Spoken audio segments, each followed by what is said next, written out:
Let's go ahead and get started. In the interest of time,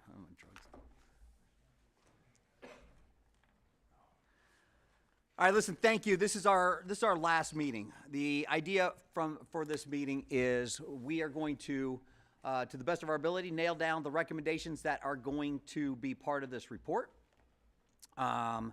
We will take those recommendations. We will then give them to our staff that will be responsible for creating the report, clean them up, send them back out for everybody to take a look at before we make the report official. Typically what happens when we do these reports is once we've gathered the recommendations, kind of edited them, and cleaned up the report, we have it's either a press conference or some kind of event where we bring the group back together and announce the official release of the report. So I can't imagine that this process will run any different than the process that we've used in any of our other working groups. On behalf of the governor, Director Mertz, and myself, again, we just can't thank you all enough for your dedication to this issue, the time. Everybody's given a lot of time.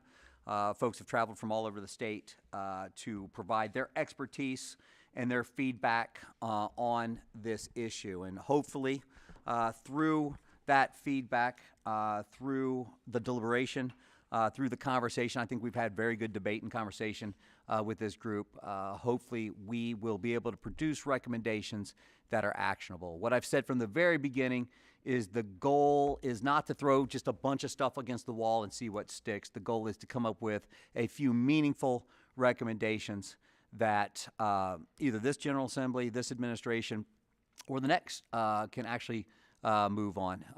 And this report or these recommendations will at least provide guidance in some of those spaces.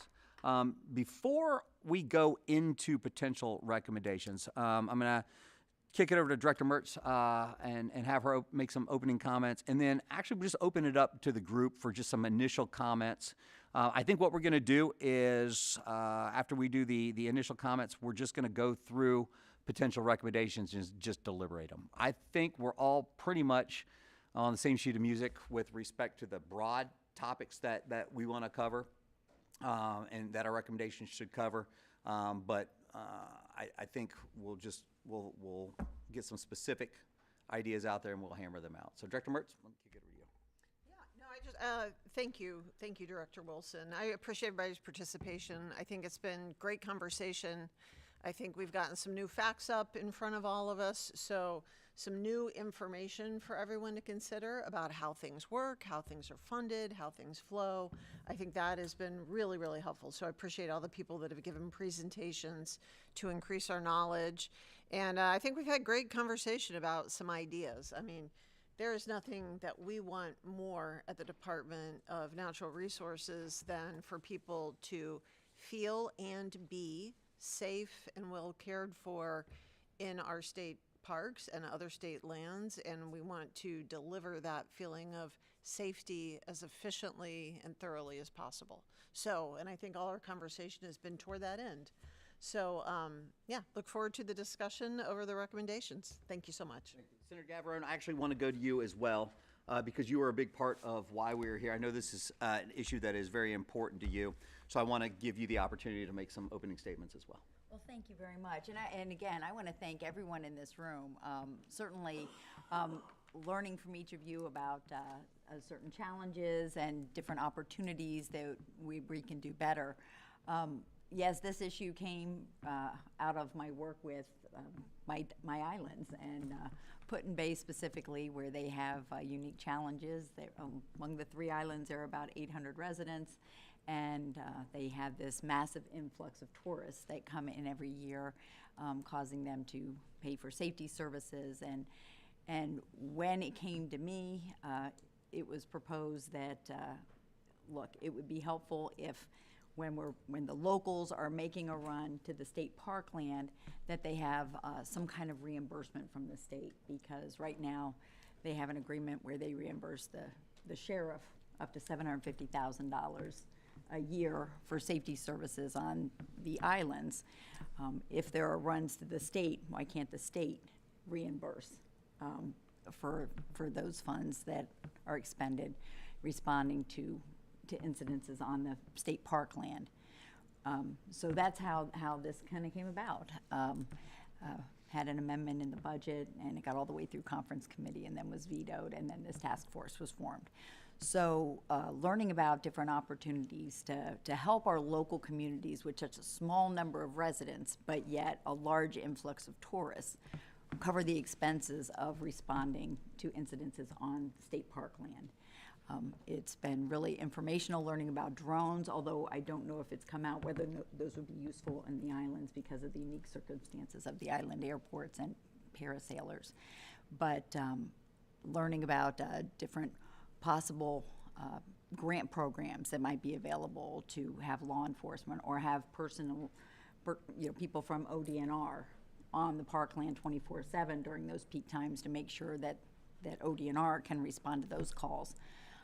On the state parkland, just having the conversation and bouncing around ideas to address a concern that, it happens in tourist areas all over the state, but we have the unique challenges on the islands in that it takes time to respond to an incident on an island, where it can take a SWAT team 2 to 3 hours to get to the island to respond. So how can we make sure that we're doing everything we can to give our tourists a safe experience when they come to any of our destinations, and making sure that we're recognizing the unique challenges in different parts of the state. Thank you. Any other opening comments? I got a couple follow-ups real quick based on that. Number one, we talked about the drone as first responder. We're going to talk about that. I'm going to put that at the end because we spent a lot of time on that. But I do think it's worthy to note that I think the day after our last meeting, the Ohio Department of Transportation announced the release of some grants for drone as first responder program. I think there was 10, maybe 8 to 10. There are 8 or 10 jurisdictions received grants to fund the drone as first responder program. Kelly's Island was one of the winners.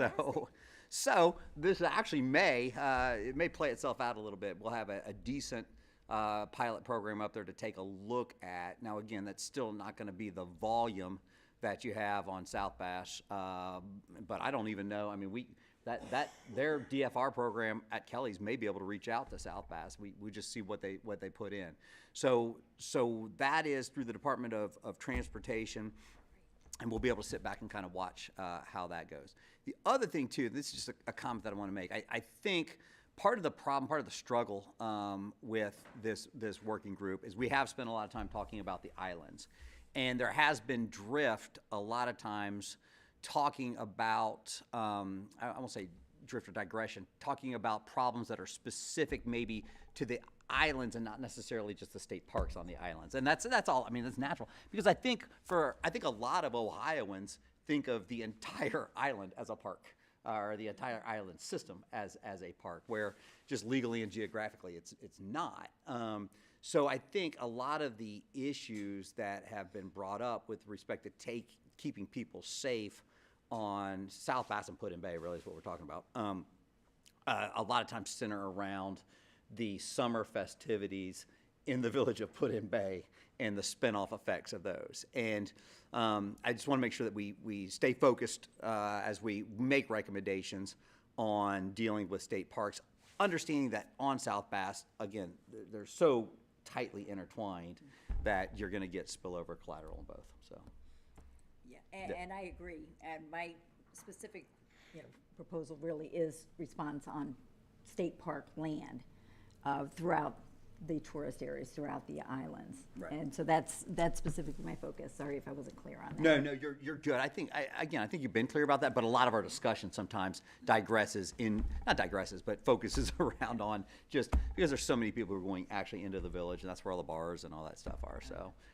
So let's go ahead and get started. I want to open up, and I'm kind of going to bounce around a little bit. I want to open up with the very broad idea that was brought up with respect to lodging taxes, and I want to start there. And I think one of the things that was pointed out to us is, at the very least, there's inconsistencies in the way lodging taxes are collected, and there is the whole VRBO and some folks who otherwise, under the spirit of lodging taxes, aren't having to pay lodging taxes.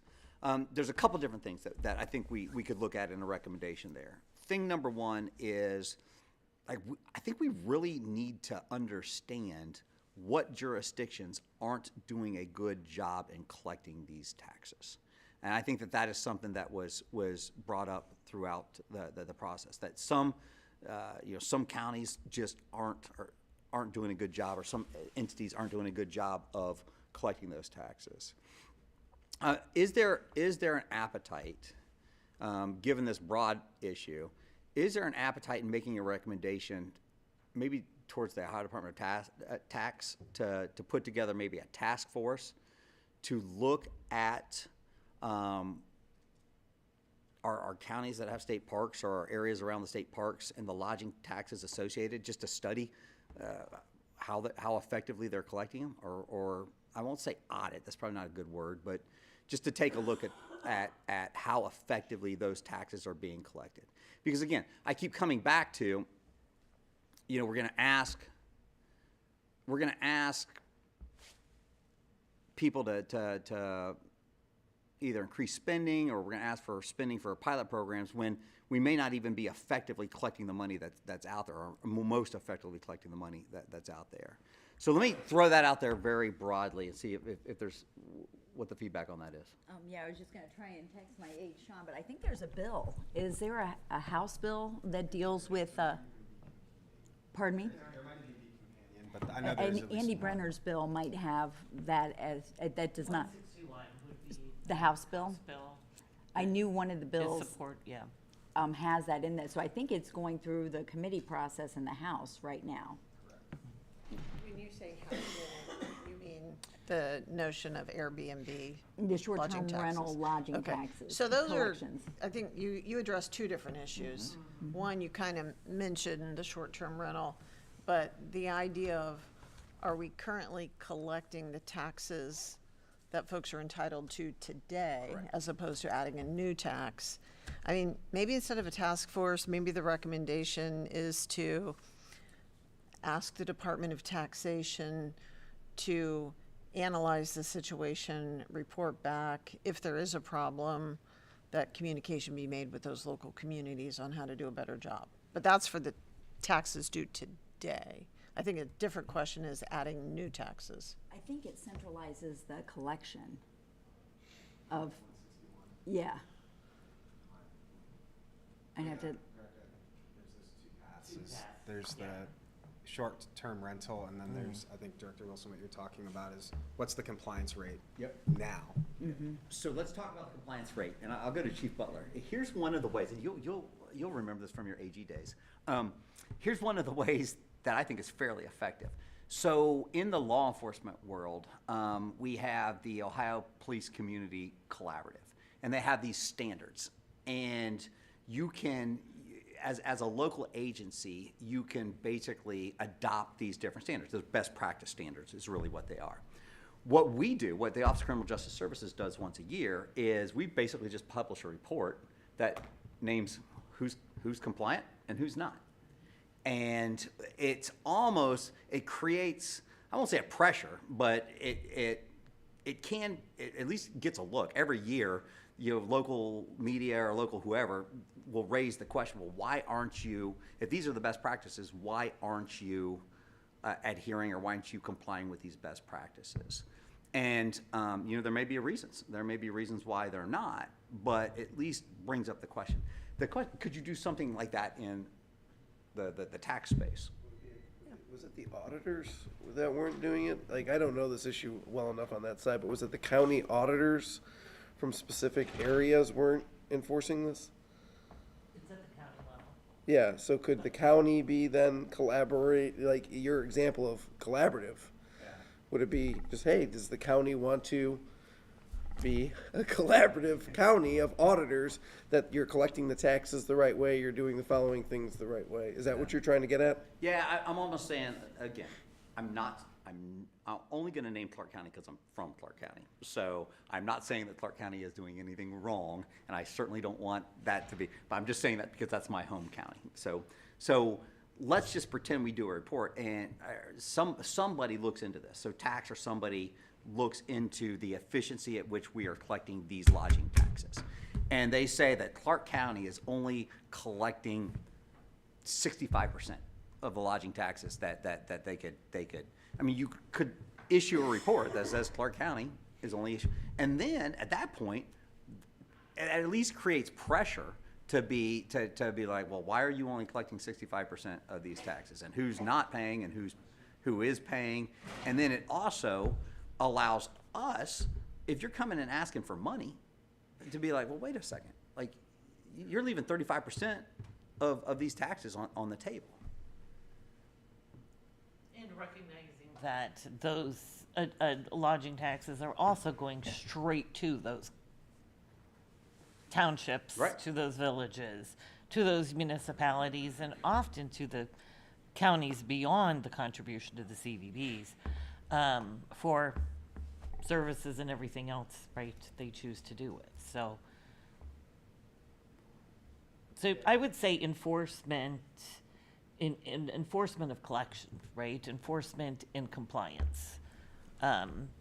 Because I think there are some communities that don't necessarily have the teeth or the desire to pursue all of the places that aren't remitting. And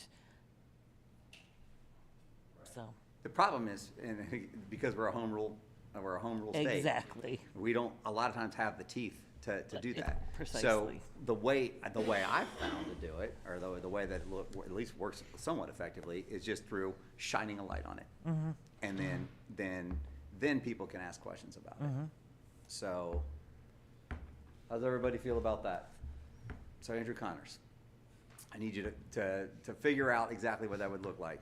So I basically, it'd be a recommendation to Department of Tax to create an annual report on county's efficiency in collecting lodging taxes. And then publish that report once a year. Send it. Whoever, yeah, if it's not Department of Tax, the auditors. The auditor's You know what, office, I don't know which would be more appropriate. but we can figure that out.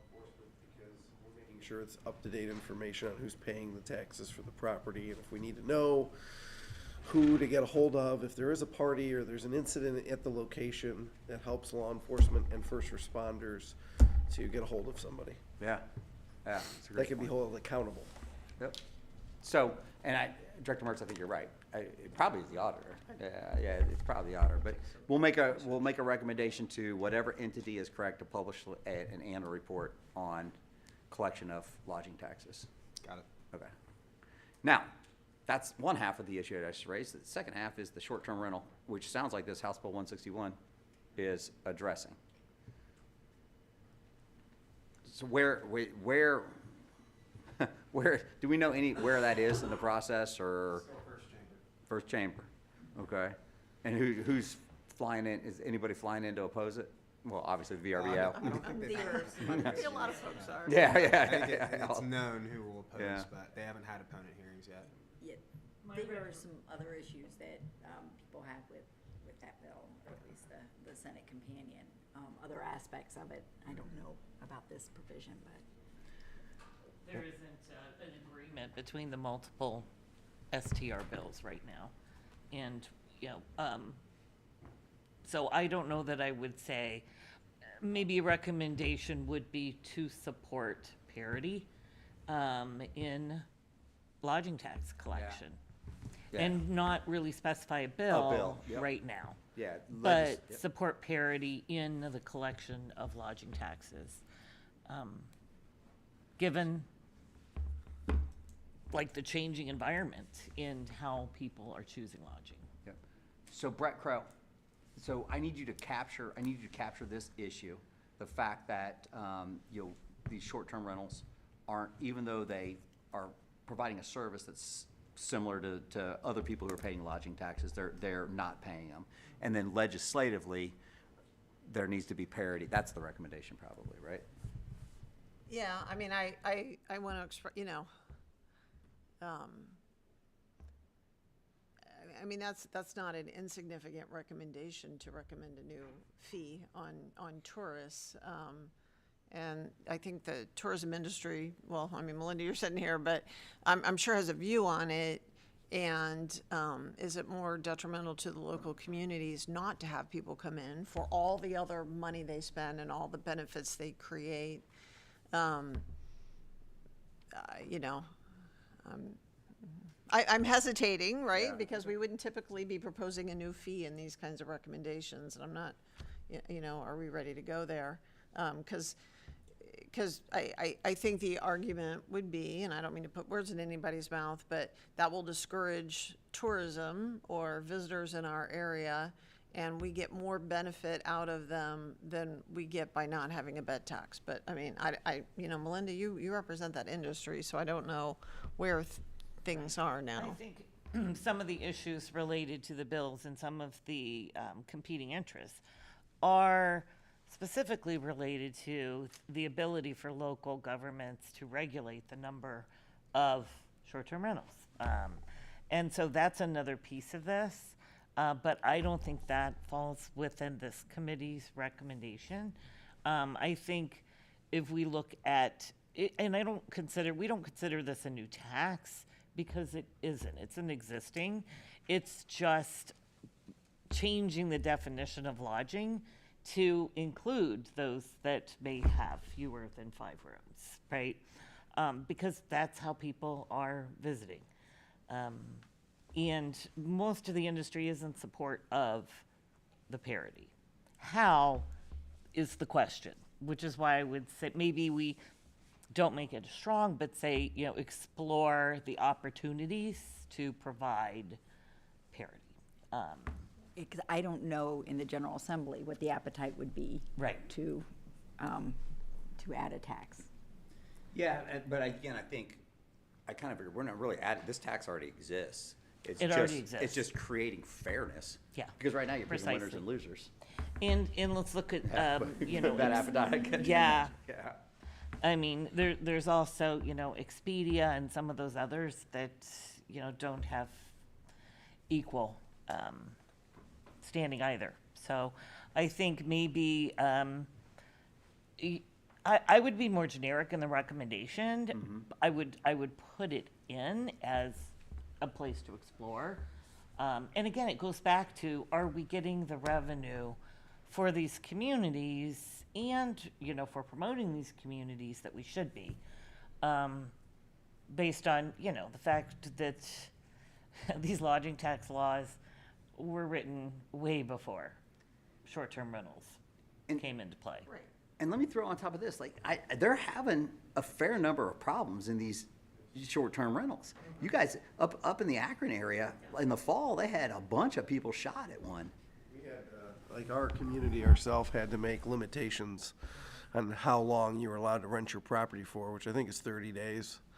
So no short-term lodging, but that was local. But yeah, I mean, there were so many issues where people would just stay one night and they were just, all of a sudden, 5 people turned into 50. And they're doing massive parties at these places. Like, it's a problem in every community. You're using your dollars to respond to. Oh, and- yeah.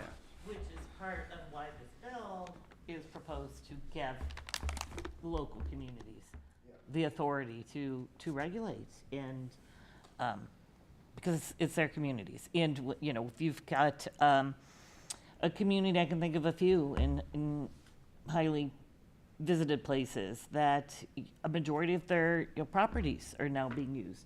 Well, that means a seasonal twist, right? So you don't have as many residents paying for groceries or supporting a dentist's office or whatever that may be in the community. So that is part of the reason why these bills are being debated now. It's finding out that proper mix. Right, and the local control is a huge issue. And certainly I hear that in my district. But the provision that that addresses the lodging tax. You know, I don't know what that conversation has been and opposition to those provisions of that bill. I've heard all sorts of opposition to the other part of the bill regarding regulation of short-term Regulations. rentals. A lot of these are owned by out-of-state people. And I get it, like, it's still your house and maybe you moved and now you live in Florida, but they're nowhere nearby. So as police, we're trying to call people like, hey, look what's happening. They have no idea. They're not part of it. You know what I'm talking about. I mean, it's frustrating. It's an interesting conversation to be had in this working group. I was not expecting this one today. This is interesting. Yeah. Okay. So how about this? Again, I agree, we don't make a recommendation creating a new tax. We don't do a recommendation supporting or opposing any existing legislation. But could we very vanilla and very broadly support the idea of parity or with respect to who pays lodging taxes? And again, that's important because the services required by a short-term rental are the same types of services, for the most part, that could be required by anybody and that's seeking lodging. So, you got that, Brett? Yeah. You got that concept? So, out of the general idea of ensuring lodging taxes are being collected, those two recommendations. Any other feedback on that at all? And we'll keep it very, very high level, very, very broad on that. Exploring, yeah. Okay. So, anything else with collection of lodging taxes before I move to the next subject? All right, next, we're gonna go to, let's talk grants. Let's talk Chief Butler's grants. About the other ones. What'd you say? This is about drones to start. Nope, we're not gonna start with, I'm gonna come to drones later because Got we it. talked about that so much. Let's talk about grants for agencies. Again, I loved your park resource officer concept. I loved the three different option type grant system that you have. What I think is, I think we should recommend a grant program to help law enforcement agencies that, well, public safety agencies that are in close proximity to state parks that have a certain number of runs, whatever the criteria you want to set, help them offset the cost of making those runs and providing those services. I think what we should do is just very generally make a recommendation for the grant program, and then OCJS specifically, we could talk about the different ideas in the report, but then direct OCJS to set up criteria for awarding the grants, to include concepts like in your ideas, because there may be somebody may be out there and have another idea to add on. Whatever money is out there for this, I would state that the tiered system, eventually, the opening out of the gate should be to get them to understand the value. The local municipality of like, hey, here's a grant, does this work for you? But eventually, it's with the hope that they're going to take that over. Like, obviously, the state can't be on the hook forever. So the tiered system was like the first year or two, either the state provides a 90% part, funding for that. Then by year 3, 50, and then after that, eventually, hopefully, the local municipality realizes the benefits and are they saving money by having this type of resource, and then they can divert monies towards that. So when I talked about it in my presentation, it was not for, hey, the state's going to take this forever. It's more of, you're going to get somebody highly trained, you're going to see the value, and is this something that's going to help you and carry two different hats and move forward? But the big thing is partnering. Like ODNR, I think I learned a lot during this working group, is they do a lot of work. They're amazing. But is there a way to partner with them better? Cross-training, having an individual that has intrinsic knowledge that can connect better with ODNR than just a township officer. And who do you know who you're going to get from, to show up? But now you have this individual that has more knowledge and can work with them, can provide training for their local departments. And if the state gives that, the gas to move forward, then eventually that local municipality, hopefully more taxes will be collected and they can use that money to drive it forward. And so I would think it's important if the recommendation is that OCGS develop a grant program, it's in conversations with local law enforcement to make sure it's responsive to just those kinds of things you pointed out. So not created in a vacuum, but in consultation and in a time frame that would line it up for the next budget. Yep. Right? And so we've got plenty of time before the next budget for OCGS to meet with local on exactly those kinds of issues to make sure we make it useful and, not a forever program, but, or at least a forever program in any individual case. Great idea. It's a great idea. Yeah, just, Andrew, actually, I have a question. I just don't know. I should know the answer to this. I just don't know the answer to this. Our grant programs that we set up, some of this is probably you. Our grant programs that we set up, can they only run the 2-year budget program, or could we set up a 5-year grant program? I think it depends on how it's introduced or where it's put. So if it's in the bill, I'm not sure. Yeah, it would I'm be in the not sure, budget. Senator. Yeah, I mean, the budget really kind of goes in 2 2-year. years. Yeah. Yeah. We can't really budget 20 years in that line. Right, Just right. 2 years at a time.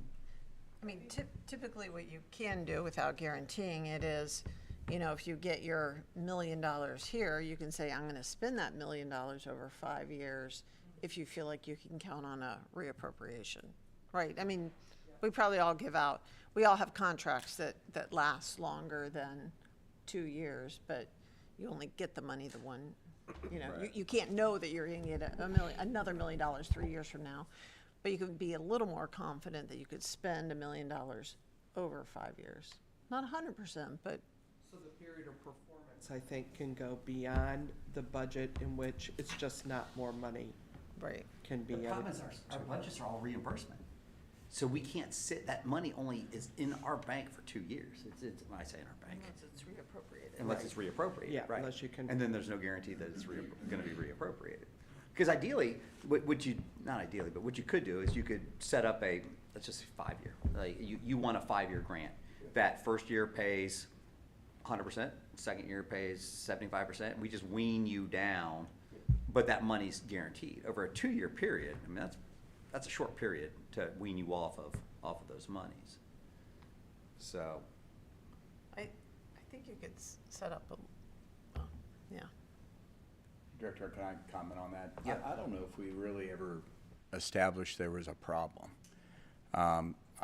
From the information that we heard, and we have 8,600 calls that we've worked with ODNR on in the last 5 years. I think we're probably more positioned that we as a state agency continue to work with ODNR quite a bit, but develop a better operational plan to assist them wherever they have their areas that they have needs.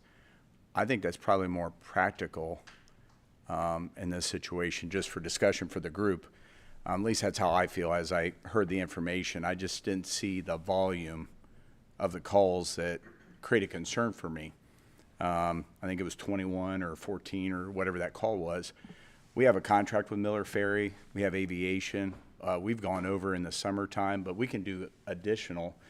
We've even used our mobile field force for large crowds over there to assist them. So we definitely could maneuver a car over to that island, and we could patrol or handle if they have a day or if they're off, like unfortunately they had their officer pass away. We assisted them statewide with that. So I think there's other operational abilities we can explore that maybe we probably haven't done to the full extent. It's just my thoughts on this. oh, you just walked yourself into a recommendation there, fella. I wrote it down. Yeah. I wrote it So I down. actually do like that. I think a recommendation, we're still gonna talk these grants for a little bit, because I do think that you guys aren't gonna be able to be everywhere. And there's some of these smaller departments that nestle up to some of these parks that are gonna need some help, but, Is that what Yeah, we're state we're parks. referring to? Yep. So, I do like the idea of a recommendation that says that the State Highway Patrol probably should basically look at areas of need within the state parks, times of need, increase, when you know you're having a festival or something like that, you know, and not that you guys don't work together already like this, but I certainly think that we need to be more proactive in coordinating with the local agencies and ODNR for assistance in some of those We spots. used to dispatch, and I know they've taken that over, probably we're a little more connected, so as they've handled their responsibilities, probably just communicating a little more on that. I think we can handle the volume.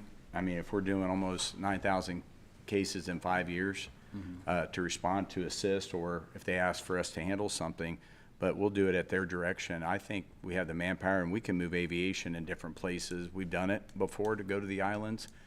I've done it even as a trooper, even in the wintertime when they needed assistance handling a vehicular homicide case that they had. So we adjust. I think it's something that we could take on with ODR's permission and working with them and what their direction is to help out. Yeah, I know, so, having done ride-alongs with you, I know for your posts that have a prison or a rest stop in their area of coverage, at least once a shift, I think it may be twice a shift for rest stops, the trooper who's on duty has to call in that they're doing a rest stop check, or that they're doing a prison check, and they go into the prison, they go around the, you know, not to give up operational security, but they go around and check stuff. But you guys don't do any of that stuff in state parks, right? No, times if they ask us to, we have, I used to go to East Harbor State Park all the time because they had a lot of business going on there, and it helped me because people were causing problems, so I would A go. requirement for your troopers to check that off. Like, I know It's those not a troop- policy, but in our CAD, they will call it if they're out at a park, but it's not a requirement, no, sir. Yeah. I know, like I said, I know when I was riding with those troopers, that was one of the things, like, I have to do this during my shift.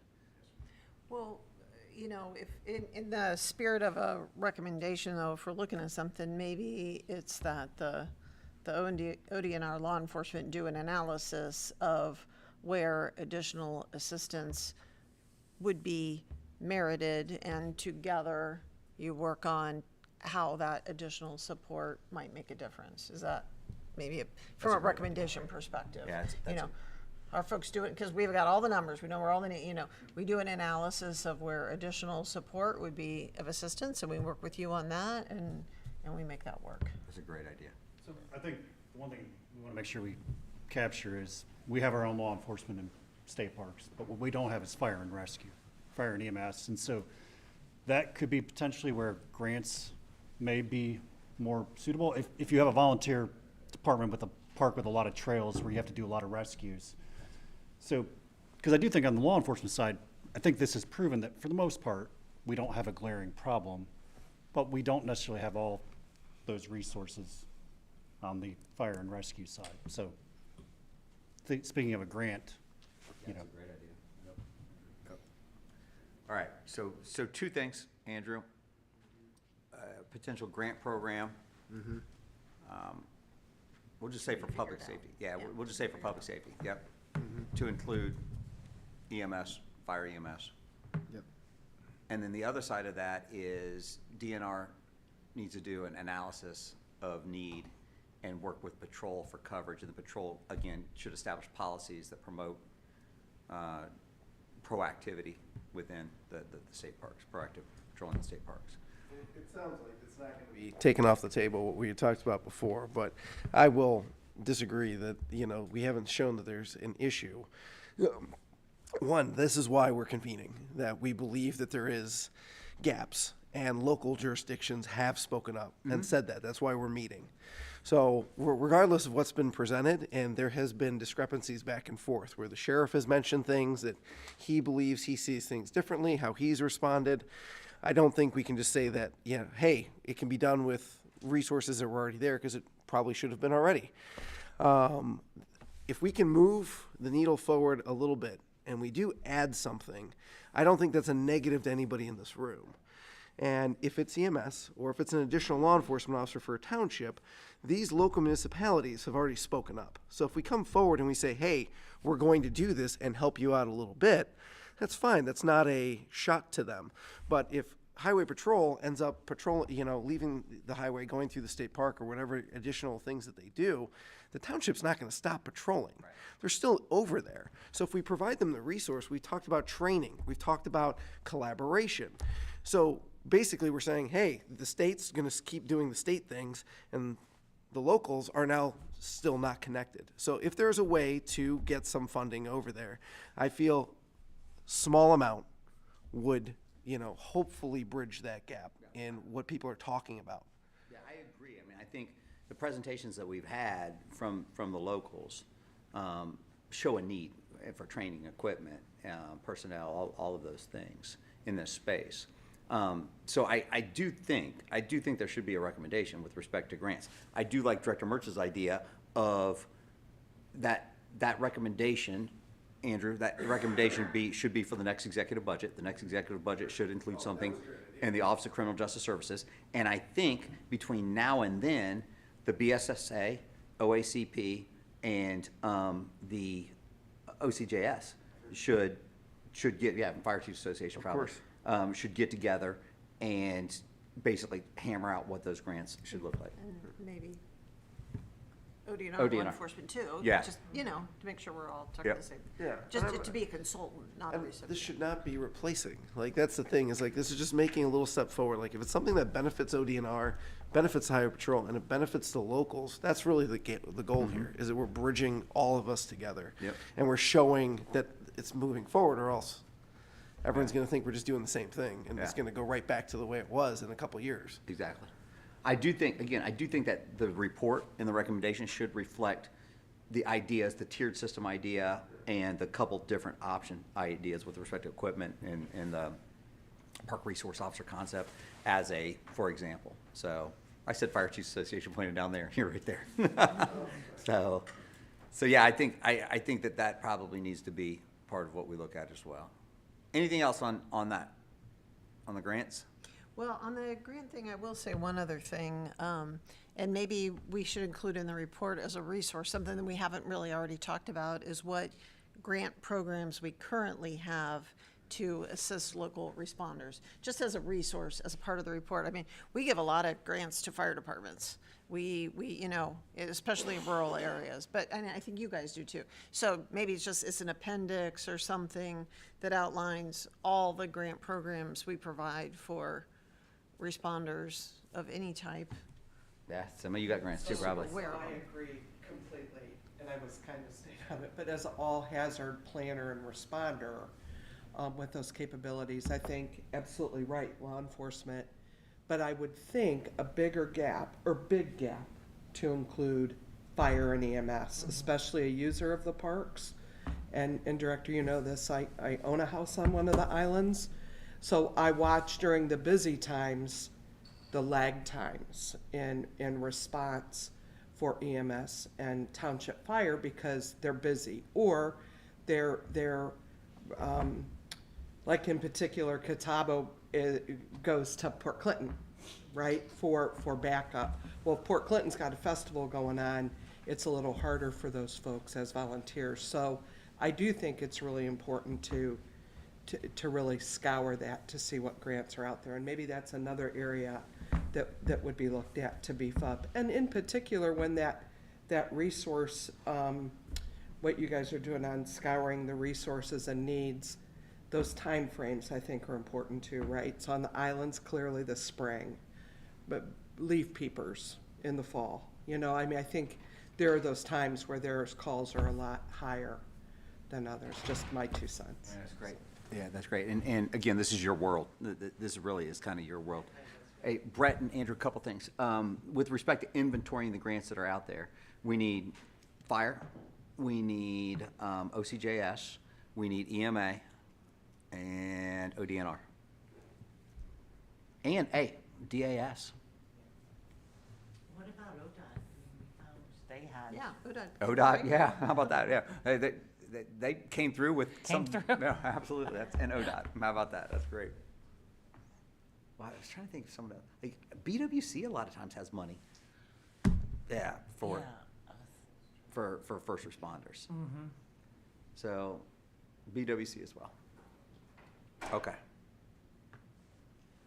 All right, anything else on the grants? So some of the things we talked about in the grant area were, we heard the presentation on what's going on at Hocking Hills, where they directly transformed some of their bed tax money into a grant program for local responders. And we talked a little bit, I think previously, about how we promote that, maybe give a toolkit to other, we can't make anybody do it, but I certainly think those areas of need, our report should encourage them to explore that with their local Convention Visitors Bureau to see what the possibilities are in those areas with really, the idea is to align all the benefits of tourism with the costs that are associated with it. And it seems those aren't always perfectly aligned. So we'd like to get those aligned. And so to encourage openness, provide a toolkit, whatever it is, so that that opportunity that was made available in the statute is taken advantage of where it makes sense. Yes. Brett and Andrew, we need a section of the report that basically talks about the TIES program. And then in that section, I think there would be a recommendation for CVPs to explore that program or encourage basically. Provide training and tools, Yep. but it would have to be voluntary, right? Yeah, it'd be voluntary, yeah. We would use the word encourage. Remember, we also have all that $95 million that's already going from that the CVBs don't get. Right. So, to support it. So if you take a chunk of the CVB's marketing power away from them, those dollars are gonna go down. So it's that balance between, and some don't have the capacity, simply the capacity, 53%. Yeah, 53% of the CVBs where parks are located, have less than a 500,000 budget total. Right. If somebody were to put together a toolkit, so let's say I'm in an area where it might make sense, but I don't even know where to start. We can do that, right? Okay. Like, that's what we do. And Erie County has come up with a plan that where they're gonna be funding their marketing, they streamline the administrative staff and. Yeah. Yeah, and they're using a portion of it for public safety and infrastructure and economic development, the way the amendment allowed them to do. So, but, yeah, so. But that isn't specific to state parks, and I want to make sure No, we no, are you're right. keeping these conversations And. yeah, distinct. Exactly. So if we were gonna make a recommendation on establishing a toolkit, it would be basically the working group recommends that blank establish a toolkit to assist CVPs CVPs that are interested in replicating the TIES program or putting a program similar to the TIES program. And Director, if you want to put your, it probably has to be a state agency, if you put ODNR, we will work with you on that. Okay. Okay. Did you get that, Andrew? All right. Let me go to another one that's been brought up a couple times. And again, this isn't necessarily straight to state park, so I want to be careful, but state park could benefit. What, are we doing any large-scale joint, I know we are. How often are we doing large-scale joint catastrophe-type training operations in our state parks, in our islands? Sema, anybody? I Because- don't, Pat, do you have an answer to that? Well, we've done a couple here and there where there's specific issues. Licking River, for example, flood at the Licking River would impact Buckeye Lake. So we've done tabletop exercises there Historically, we've done dam catastrophe incidents with flood inundations and first response for those. So we've done a handful of those. There's nothing set up consistently where we do a tornado or we do an earthquake or any of those things where it's every year, every 5 years. We don't have that established. It's just kind of working with the counties and the county EMAs where we feel there's a large impact and kind of working through it with them. Yeah. The example, again, that we've heard a couple times is the SWAT response to the islands. And so that's the one that worries me. And I just don't know what we're doing. I mean, again, I know Sheriff Lavorchek's folks are doing a lot of training up there, and they do, I think they've practiced boarding the ferries and stuff like that. But we don't have a regular schedule of joint training operations between DNR, local sheriff, OSP, aviation, Coast Guard, EMA, fire. Coast Guard, maybe. I wouldn't say that we have a regular scheduled appointment, but we certainly work with Coast Guard. I mean, we work with all the agencies independently. We just don't put it together in one package. I know our Lake Erie teams do very similar to practicing boarding ships underway, the ferries. So we're all kind of doing that work, but there's not a scheduled, every 5 years we get together, or every, whatever that is, everybody comes together and runs one large exercise. We're not doing that. We're just kind of independently doing it out there. What if, yeah, go ahead. I do. In addition to that, the power plants and ODNR, so we have that schedule set with the power plants, which one enhances that community partnership. And then every 8 years, we're required to do a HAB, a hostile action based at the power plants. So for Perry in particular, but even more in particular, Davis-Besse, that includes law enforcement, Coast Guard, federal agencies, emergency management, fire, and it is generally a 2 to 3 day drill where the sheriff, and it kind of, I won't get real deep in this, but there is inside the fence, which is the utility in the federal, outside the fence, that becomes us, the local sheriff, highway patrol, DNR, and then the impacts on the waterway and with the Coast Guard, and evacuation that is set up for, or shelter in place, which are all detailed through the nuclear and radiological exercise programs, which is pretty much a big exercise we do, and you know that, Director. But that hostile action-based brings everybody in, and all law enforcement, fire, EMS, to really work together and drill and train in the event of that. So although that is scheduled, that also really aids to the partnerships and who knows who has what. So if DNR responds to clear the lake, which is an element that we always consider in the state EOC, in partnership with the county, they would work that, and the Coast Guard would work that to go out and evacuate 10 miles or clear the lake for 10 miles. So those are kind of some of the elements that we work on, and that is scheduled for exercising. All right. But that's just up there. Yeah, and that's just power plant. Yeah. So I don't want to make your jaw drop, but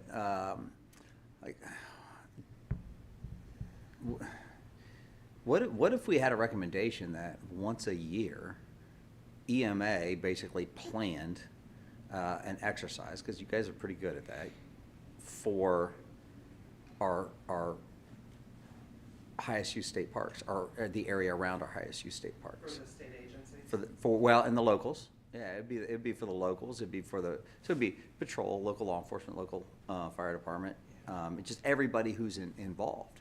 And you could have you'd have a law enforcement response scenario. You'd have a fire EMS response scenario. You'd have probably a reunification, public, communication type aspect to it. Could you do that? Would there be an appetite to do that? I think we would want to double check the code on, because those activities are locally based through county emergency management, like we did with Ohio State when we had some of those questions when we were going to work there. So the county EMs are the one who make those plans, both regional and with their neighboring, and they start that first exercise measle, what they're planning to do. And so, I mean, I think you raise a really good point, and we might not have enough information right now. So Pat, I don't know to what extent your NROs are involved, but we do a lot of these tabletop. But often what it includes is folks from our Office of Law Enforcement, or it might even be the park managers, right? So just recently, when you think, what are the threats that are out there that require emergency response? Remember the campground last year that lost the kids down the river, right? So just recently, we had our floodplain administrator do a training in the Mohican area with all the campgrounds. But it wasn't a law enforcement training. It was a training, I think, our campground operator, as well as many private campground operators. So we do some of that, but it's less about emergency response than how to manage the situation, which is why I say you raise a good point. Maybe the recommendation is, we figure out some sort of training regimen, like we probably should have had law enforcement involved in the thing that Alicia did to train on, when there's a flood down the Mohican or the Clear Fork, how is that impacting our campgrounds? And it's not just our park manager's problem, it's your problem too. So I think it's a really good point. I think there are some things that we could narrow in and do in conjunction with the local emergency management. We get a number of those, if you guys don't see them though. Yeah, what I'm hooked on is the idea of an exercise. That's because, again, you don't know how long it takes you to get that rescue boat out of the barn and down to where it needs to be and launched until you actually are doing it, till you get the call, go. I mean, you got some estimations.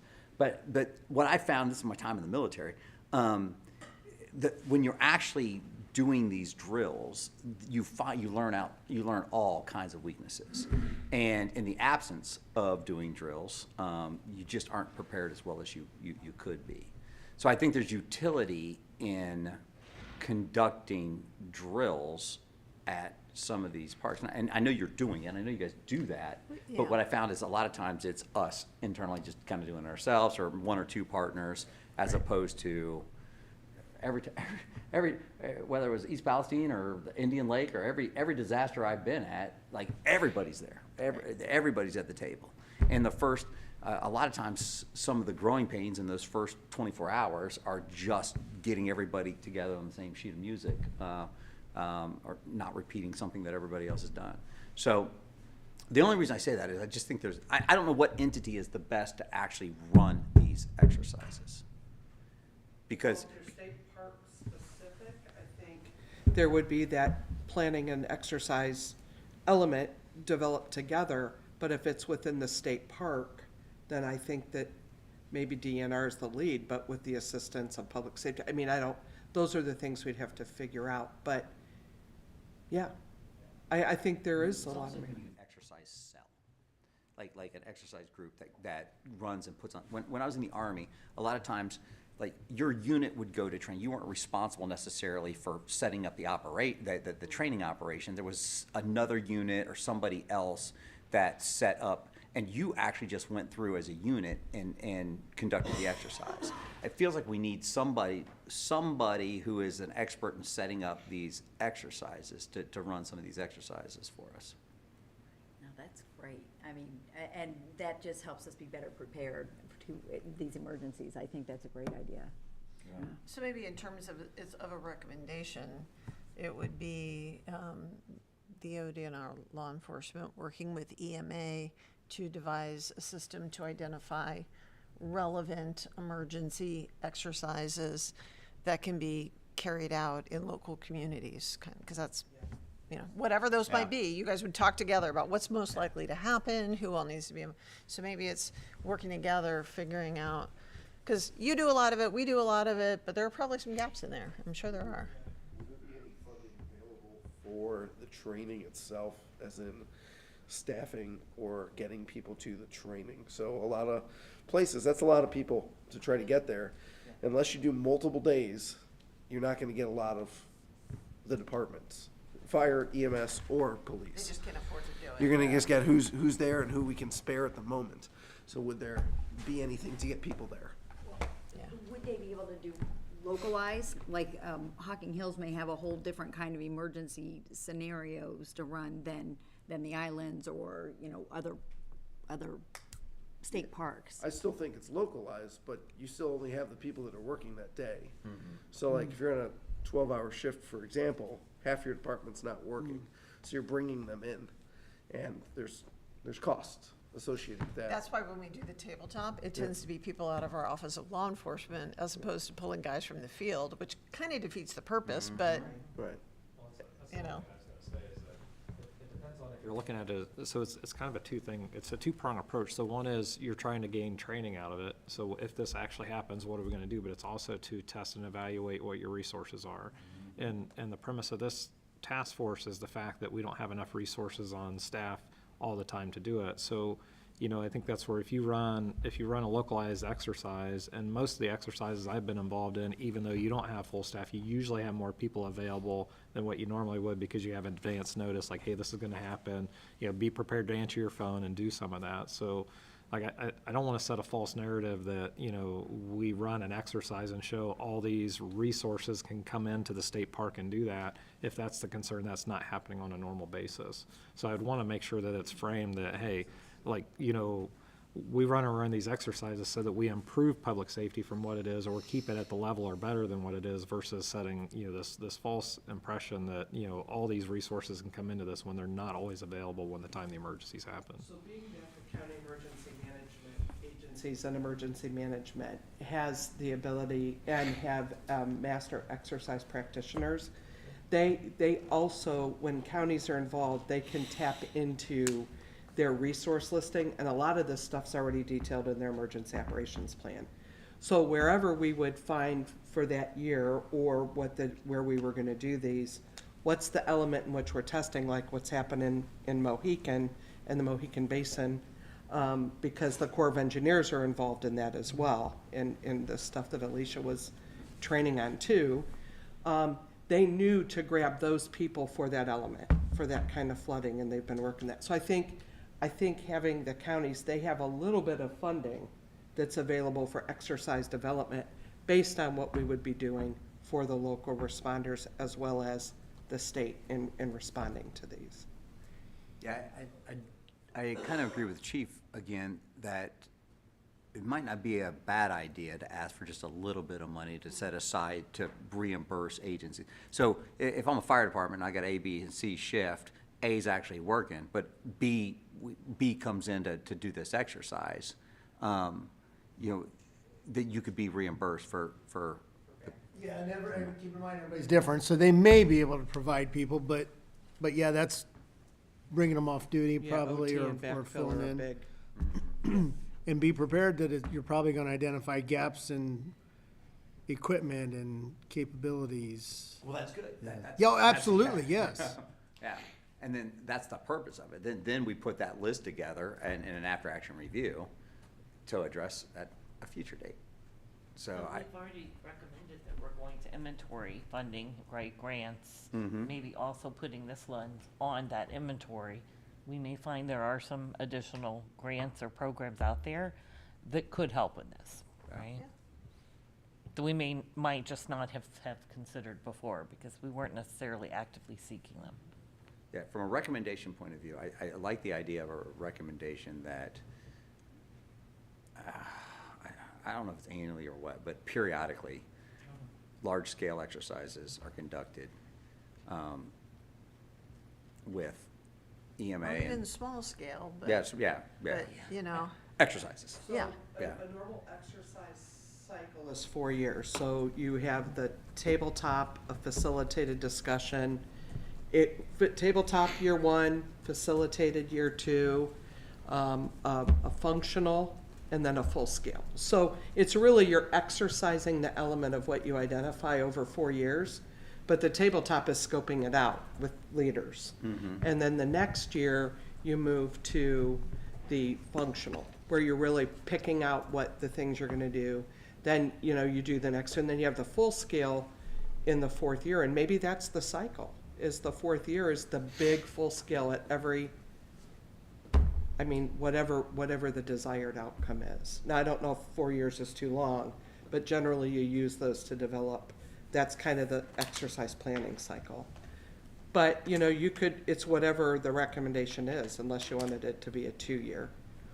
Yeah. Annually might be a lot for every. Annually seems like a lot. That would be yeah. a lot to bring all those together, but, yeah, just. But might again, just- like, when was the last time we ran a active shooter at X event in a park? Oh, yeah, I don't know that. Would the recommendation be? That's like following the thing. Yeah, yeah. Not to say this wouldn't, I mean, that wouldn't happen, No. but not Riot. would, but something that, you know, is a mass thing that is happening.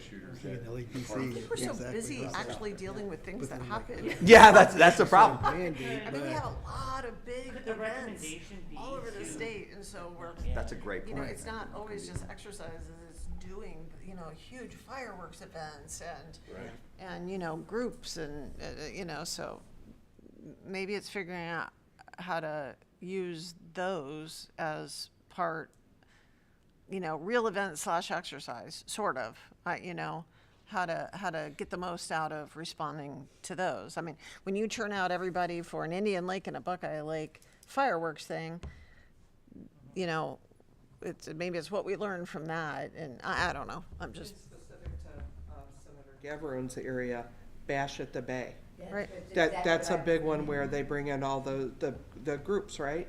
And they do the planning and the elements and the pre-positioning, both federal, state, and local. So you're right, that's another one that could be How to used. use real events That's to right. sharpen our Yeah. response. Melinda, you were talking about the, Could the recommendation be to create a strategy and a plan for, and be generic at this Yeah. point? Because I think it's premature for us to develop a cadence or specifics. Because already you guys have come up with some great ideas, so maybe it's just more discussion is needed to flesh that out. yeah, I think that's the way to go. You got it? Great. All right. Anything else in the training space? Or exercise space? Let's go to large events in the parks. We know from the information presented that a lot of times there are fees associated. So you got a triathlon or you got a big event like that, there are fees associated with doing that in the park. We could consider, again, adding fees to these bigger events, adding fees to folks coming into these events, if it's a ticket event or whatever, that are specifically designed for first responders, public safety. I don't know exactly how that would work, Director. I don't know if you have any feedback on what that actually looks like. Will we just charge the events, whoever's doing the event, would we charge them more? Would we? Well, and maybe some info here. So my understanding, and I want you guys to make me right here, is it's really a case-by-case basis. So when someone has an event, we charge them $40. And it could be a giant event or it could be a tiny event. And then on a case-by-case basis, I think we negotiate with them and say, hey, we really think you should have, if you really want to protect all your equipment here and you expect us to do that, you are going to have to pay us more to keep your stuff secure. Or if you're going to do a fireworks show, we want you to have local EMS here, right? Is it fair to say it is a event by event? I mean, it has to reach some threshold before you start negotiating, but event by event negotiation. Yeah, so that's also dependent on if it's sponsor or co-sponsor. If it's a sponsored event that DNR is sponsoring that vendor to come in and do mutually, then usually we don't gain any additional fees from them. All right, if we're sponsoring it, it's different, but if someone Right, else so is. somebody else coming in, it really is case by case, and it's an evaluation amongst the park manager and the district law enforcement supervisors on what that event would require. So if it's a alcohol event, If it's a triathlon where they cross roads and they need traffic stop, you know, those are all things that we evaluate. How many officers do we need to stop traffic? How many officers do we need to work a beer tent? You know, how many officers do we need out on the water when they're swimming, those kind of things. So each one of those gets evaluated different for the uniqueness of the event.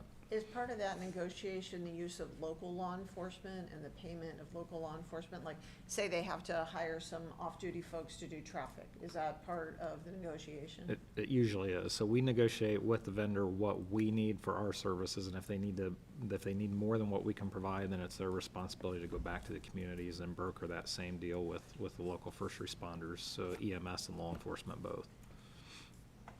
So- And that's covering the needs, you're charging enough. And they're paying enough to local communities to cover the manpower needs for those events? So we are charging what our actual manpower usage Okay. is. So on that side of it, yes. But I mean, we don't make money. We're not in the game to make money. We're just trying to Cover cut even. costs. So, Right. What about the locals? Are they covering us? You may they, not know. I mean, for the most part, they're brokering the same deals that we are. Most of the agencies have a special duty rate, or, you know, they already have that established, and that's what most of the vendors are paying, those special duty rates or whatever they broker for those officers locally. So it's just a one-for-one actual cost of that event on that day.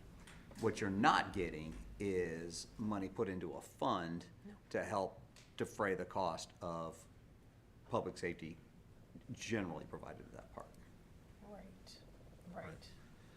But I would say though, I mean, aside from the events that we co-sponsor, you know, most of those events we're getting the money back. It's those every other day that the fire department shows up for an EMS run, that's where we don't have the resources for it. So like on the bigger events, usually we're covering and the vendor's paying for that. So, you know, if you're gonna tax them more for that to put money into an account, it's everybody else that's coming to a park that, you know, falls on a trail, it needs carried out, or, you know, gets a laceration from a axe in the campground or things of that nature that, you know, they're gonna have to pay a tax, that resource is being called on, usually more for the other day-to-day, you know, operations that we have. Yeah, no, I get that, but I mean, the beauty of our state parks is we don't charge people to come into them. They're free, so that's great.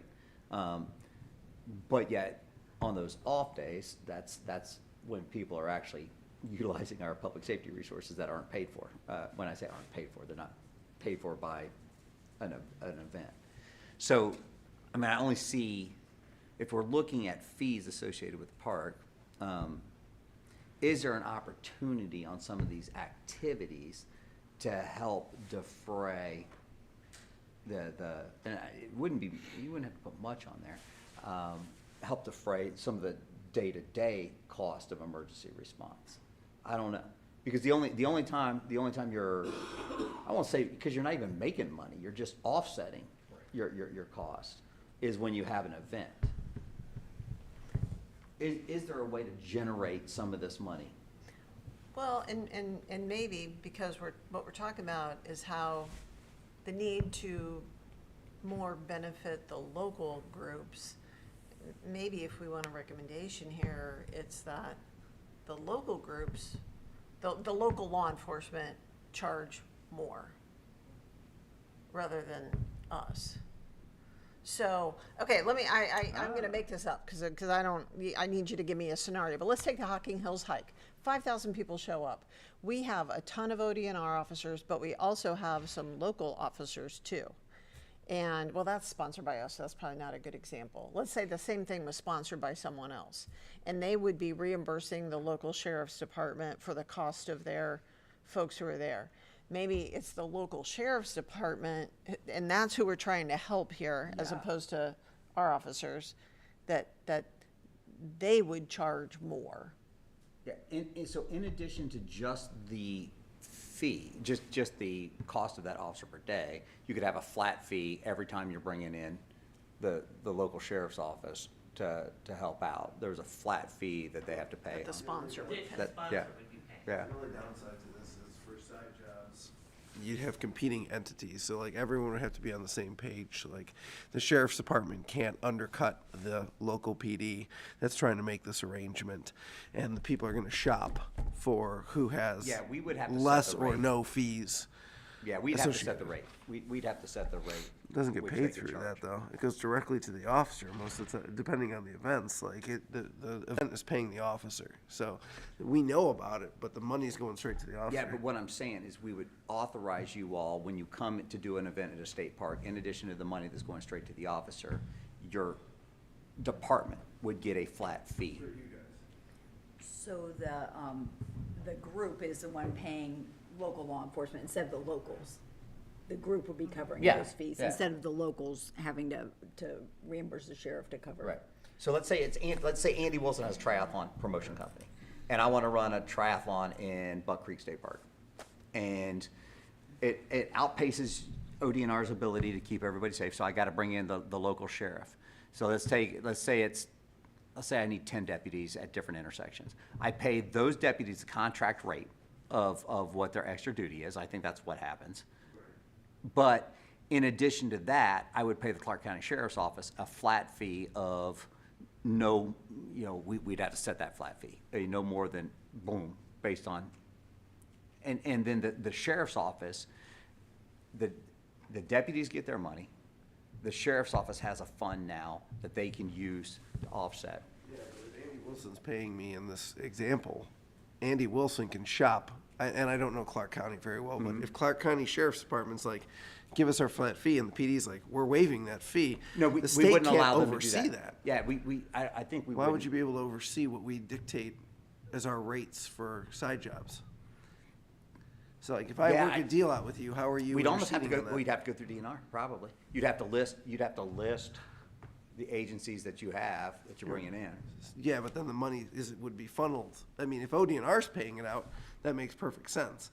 But if you are paying it as Yeah. a private citizen, you're making your own contract and your own deals. Yeah. And again, we're focused on law enforcement. Like Yeah. I'll kick back to fire and EMS here and say they're kind of left out of this mix. Look at me, Yeah, building those bridges. Team player, huh? Look at that. Is that on camera? Yes.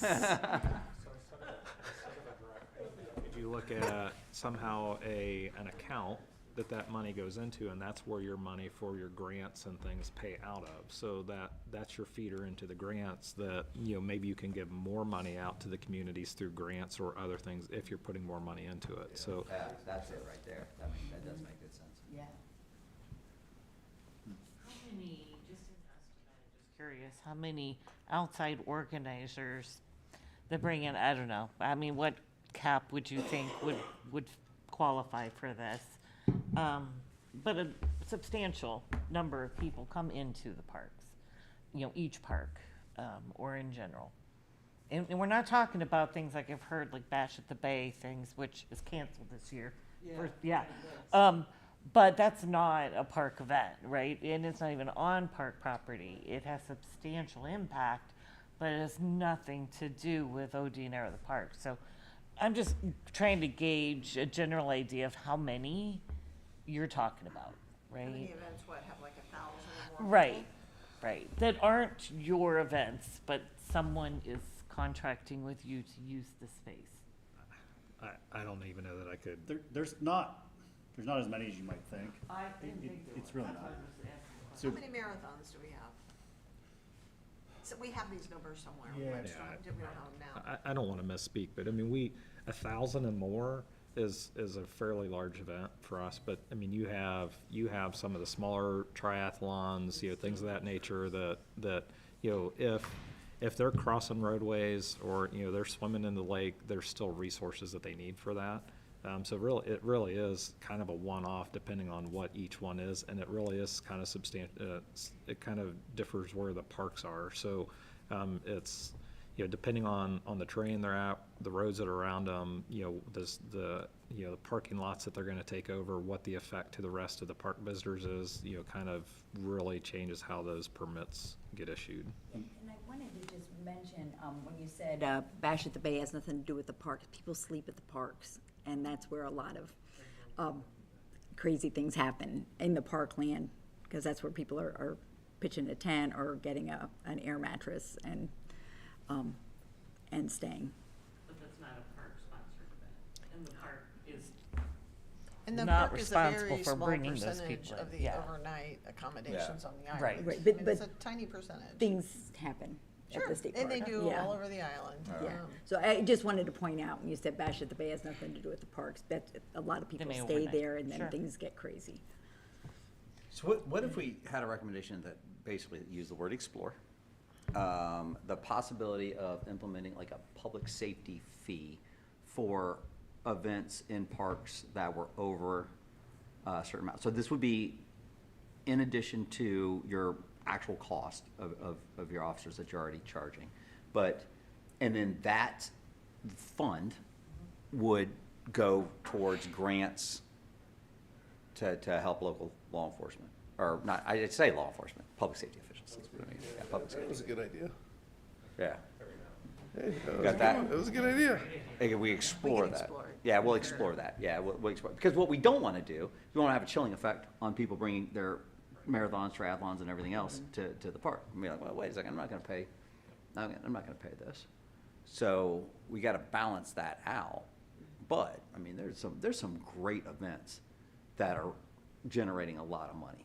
I've done a lot of triathlons in your parks, and I paid a lot of money to that. And I know there's overhead associated with that.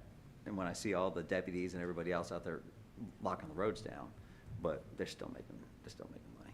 So Think about it as if they were to move that event to another place, a venue, they're gonna be charged astronomical. I know, I'm a Yeah. meeting planner, right? So I know what I pay for security and for some of those other things when we have major events. Same thing. And what do they do in other states, like in Kentucky or Indiana or something? What did their state parks charge for events? I'd be kind of curious. Would we be outliers or would we be in line? Yeah, we met with Michigan a few years ago, and they have a much more robust way of managing commercial activity on their park properties. Honestly, to the point where it's almost extreme, very regulatory. But, that's one thing for us, is like, we do not take a cut of the profits of a private race organizer. And there's reasons for that, and, there's legal reasons, I guess, and stuff like that, but, so yeah, it is a deal to do it on a park, because we're not charging you $50,000 to come in and. Yeah. But like, we used to do an Ironman at Delaware, which we no longer do, just because the impacts to the park. Like, you couldn't get in and out of the park, and then coordinating with local, EMS and EMA, it just was too much to continue it on, and they moved to another location. So one number that we have been pointed out, we reported this recently. Last year, we had more than 600 special activity events. That includes rowing. We have huge, I mean, those are huge. Rowing, fishing tournaments, weddings, athletic events, marathons, bike races, 10Ks, 5Ks, 190 races. So the 600 is 190 races plus everything else. But I think exploring the opportunity is where we need to be, because there'd be a lot of work to balance. Not discouraging the folks from coming to what Right. is reasonable. And would those additional fees really result in something that would be meaningful to local law enforcement? my math's not great. 600 times 1,000 is what? 600,000. A lot of those Yeah. Well, special but- activity Yeah. permits are like, a church wants to do a baptism at the beach. Yeah, Right, so yeah. we're You're not gonna charge charging them. Yeah, 1,000 bucks. yeah, They're yeah, gonna- yeah. So, special activity permit is basically anything where we have to waive a rule from the chief requires a special activity permit. So, Yeah, but a lot of those are good. I mean, Some of think them how are. big the Bash at the Beach is up Right. at Maumee. I mean, And if you explore it, you could tier it out as far as what the rate or the fee would be. So, okay.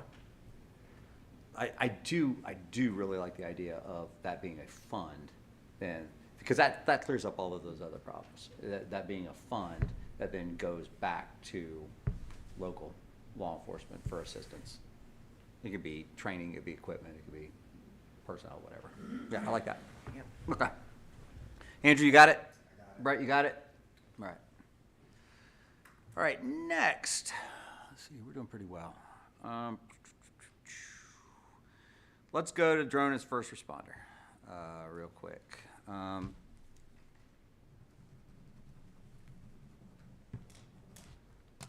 We talked about the possibility of doing DFR as a pilot in just a couple of parks over the next biennium. So this would be a recommendation that set up a specific pilot for state parks or agencies adjacent to state parks, where we funded a couple DFRs.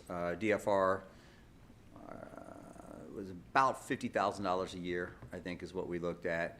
So if we did it in just a couple parks, I mean, you could get out $1 million, $1 million, $1 million grant would fund a couple of parks, and so. And a lot of these do the first year for free, currently in their contracts. Right. So even up by us in Cuyahoga County, we have multiple different DFR programs. Every one of them is free for the first year.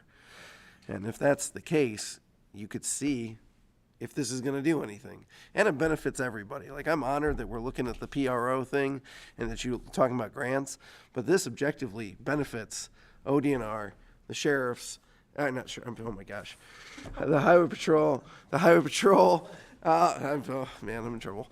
The Highway Patrol, fire, EMS, like, it literally helps everyone. And if we cut back on 1 or 2 calls that we don't need to send on, the resources saved could be huge. And so that's why I think if we do the pilot project, it's not park-specific, but local law enforcement specific, but near a park or sorry? parks, Yeah. right? Yeah, So first the year's pilot project free. would be with local, But I think you whatever, have to police sign up for like department. the 3-year. Or fire department, but- yeah. Or fire, yeah. The You can Kelly pull Island out, one I went to the fire believe. department. Kelly's Island went to fire. And so then it's that local law enforcement that uses the resource to see how much money it saves them, Yeah. because that's who we're trying to save money for. Yeah. So, Chief Butler, you said that the first year is free. I mean, Yeah, the first is year there- that we're doing ours, so we have Chagrin Valley Dispatch, which is 33 different communities. We are trying 2 different companies right now, which is Skydio and Flock. Both of them are giving us our first year for free, and then we're making a determination of which contract to sign. Like, you're signing the contract, but you have a right to pull out and then choose which company you want to go with. I mean, it seems like it would be a great opportunity to at least try this in some of the state parks. I don't know how any of this language is written on any of this stuff. This is why obviously you guys are here. But like, if it's something like that and we meet with these companies, I guarantee you this type of contract, you're going to attract them to be like, hey, we'll do this for you. We'll do this. Because then at the end of that year, they have an in to potentially be Right. your vendor. So there, I guarantee you're going to get some. So I think, I think there should be a recommendation for a small pilot project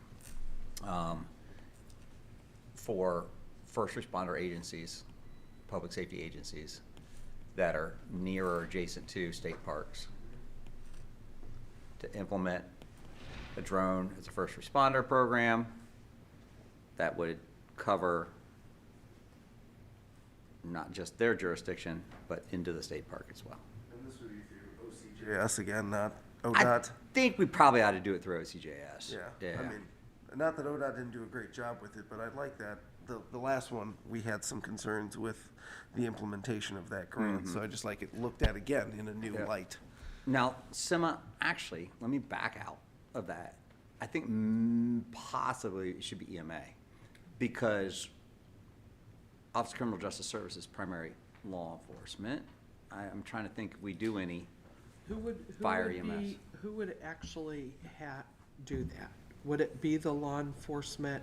Would they be the? Kelly's Island, I think there are fire departments operating the drone as first.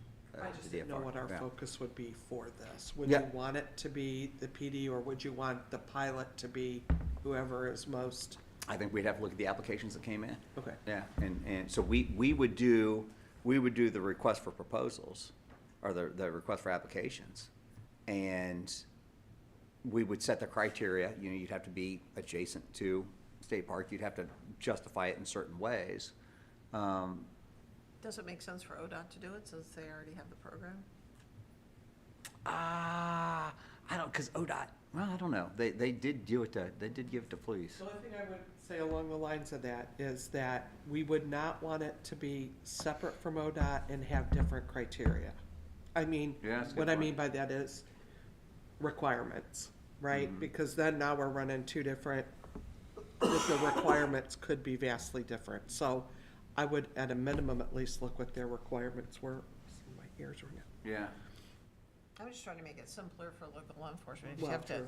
go to 3 places to apply or 1 place, I don't, Yeah. Yeah. you're a better judge of that than, Whoever has the grant is good, but I really think we need to focus on the collaboration element of this. We talked about this a lot, that if you're going to get the grant, you need to be working with your police, fire, dispatch. ODNR has to have access to it. Highway Patrol has to have access to it. Like, we need to make sure that it's, We seem to be the hub for, Yeah. when I say we, the public safety, we seem to be the hub for a lot of that stuff. yeah, I just don't want somebody to be like, haha, I got the grant, and it's like, it's mine. It's like, this, the whole point of this working group is unity. Like, we're all together in this, and we can all benefit from the service. Okay. Do we know if the ODOT's grant has a collaboration requirement? It does not. I So like the city, it's, Right. are you going on less runs? And it's a proof of concept that actually, we see, like, the flock camera, it works out almost every time. That's why they're willing to give it to you so easily. Like those flock cameras, you talk to people, those LPR flock cameras are the best thing in law enforcement people have seen for a long time. So then, once that grant goes away, a lot of times those agencies, if they can, still pay for it. So you'll see, you're right, I think you'll see the same thing. I think you'll see something very similar here, Yeah. so. so, we have drones. Anything you want to say about what we do? I know, we have, the state has, you have to have a certain amount of training. You have to comply with a lot of things, so it's not free, for sure. It's not like we just get a drone and you run it for free.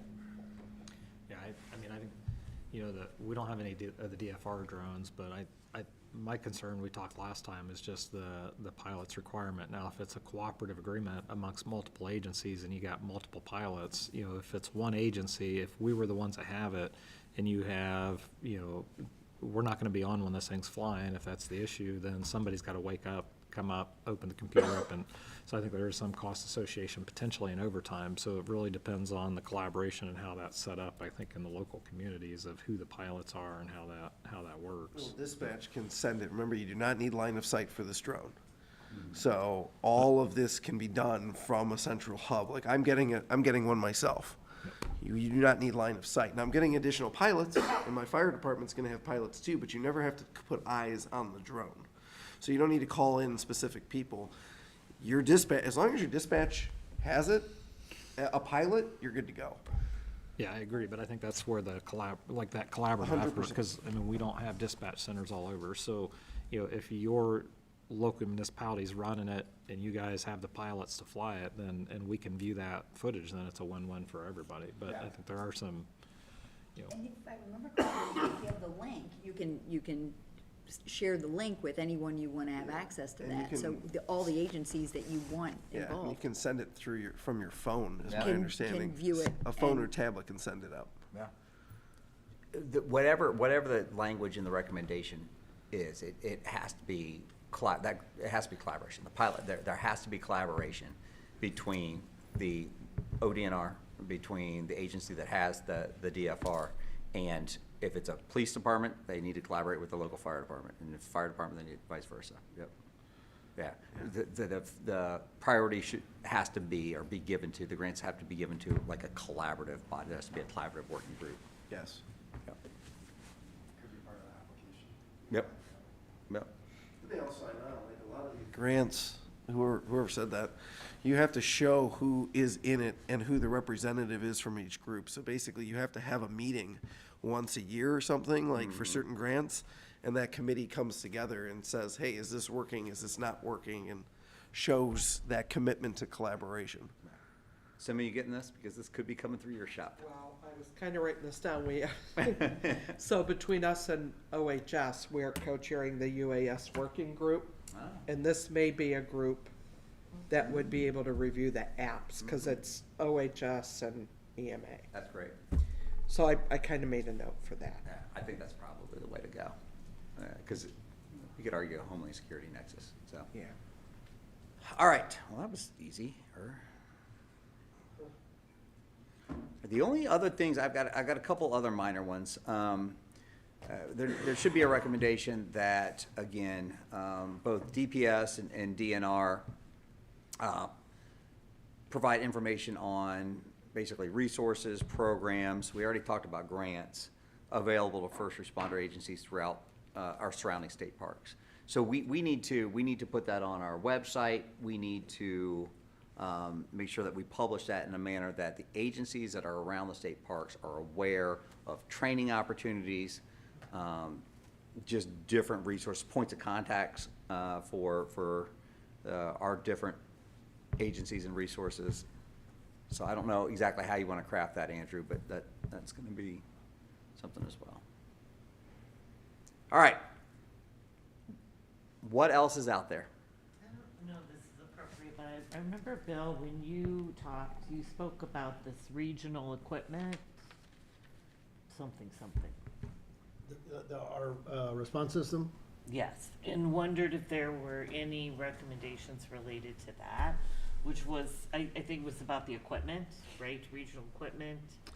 Access, is that accessible everywhere? Is it accessible? It's well known? statewide. Okay. Yes. And we do regular, I've probably done, this doesn't mean it's necessarily reaching statewide, but we've got a good network of coordinators that are statewide.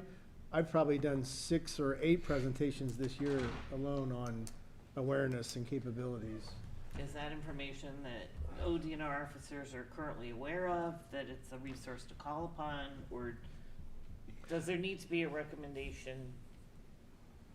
I don't know that, Based on that. well, I mean, we would obviously help ODNR. We worked well with ODNR for years in the EOC.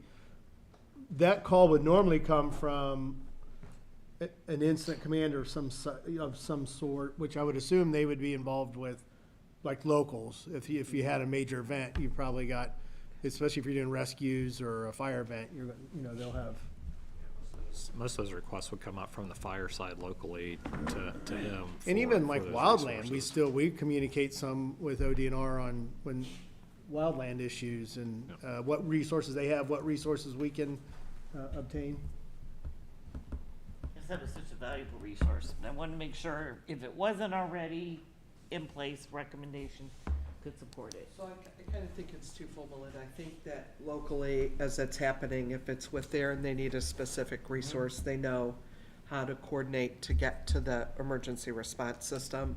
If it's more statewide or regional, a lot of times DNR, not a lot of times, DNR has their folks assigned to the State Emergency Operations Center, which is across the desk from the fire and emergency response. So if it was bigger than just a local, it would come in and then that would go over and bounce through. That's how the system's set up. And that would launch the system that way. There are multiple ways Multiple ways. Yeah. So acknowledging that not everyone reading this report has listened to some of these conversations, is this something we want to put into the report as a continue operation of, or continue access to, or at least mention that system is available? Because I didn't know. And there'll be other people who read this who may not realize that that's available. Yep. So Brett, we'll capture that, Bill's presentation. And then again, it's more about informing the local, again, not even just the local fire chiefs and the local first responders, but the local township trustees. And you wouldn't believe how many times in an emergency I've gotten a call from the governor because a township trustee needed something on that list and called the governor straight, as opposed to didn't talk to the fire chief or whoever and run it up through the chain. So I think. So ironically, I did a presentation at OTA in February, and just last week I was at EMAO also, so caught, hopefully, there was a decent crowd, 50, 55 in my presentation. So township trustees, and then we hit a ton of, and we've worked well with EMA, but hit the county EMA directors as well last week. That's great. There are many acronyms involved. I was just gonna say. And so a township trustee can be told all this, I can be told all this stuff, and the acronyms just roll over me, and I usually turn to our guy, I'm like, okay, what was that? What'd they just say? And so I think that's part of it. There's a lot of emergency jargon.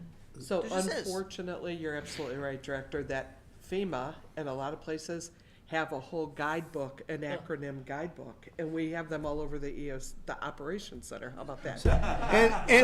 And I apologize because I feel the same way. But so I hit presented at the Ohio Township Association. So that's where I caught the trustees, and then EMAO is Emergency Managers Association of Ohio. Yeah, it's So their that local association. so that brings in like all the county emergency management agencies and others. Yeah. With that.